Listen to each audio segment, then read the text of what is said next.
Ushindani wa kimataifa unaotukabili sasa si wa rasilimali, viwanda na uzalishaji peke yake, bali pia uwezo wa nchi kutabiri na kukabiliana na mabadiliko ya mazingira ya kisiasa na kiuchumi ya dunia. Hapa ndipo tunapopata tafsiri ya kauli mbiu ya maadhimisho haya inayosema kuendeleza ustawi wa uchumi kupitia ubunifu, mageuzi na ustahimilivu. Kauli mbiu hii imebeba kile chote kinachotokea duniani kwa sasa.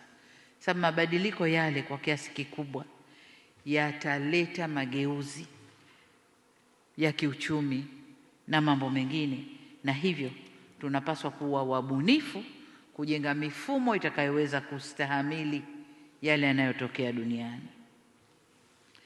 Niseme kwamba ubunifu ni muhimu, lakini bila kuimarisha na kusimamia na kuhakikisha ubunifu ule uko salama, unaweza kuzaa changamoto mpya.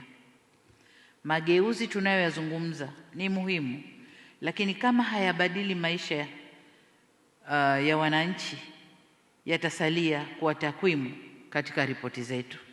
Takwimu zitasema kama tunavyoona kwengine, uchumi unapanda, GDP kubwa, uchumi wa nchi ni mkubwa, lakini ukifika kwa watu, hali za watu sio nzuri. Kwa hiyo tusiposimamia vyema, mabadiliko haya yatabaki kuwa takwimu, na ni vyema kutafsiri ukuaji wa uchumi uende ukakue mpaka kwa mtu wa kawaida kule chini.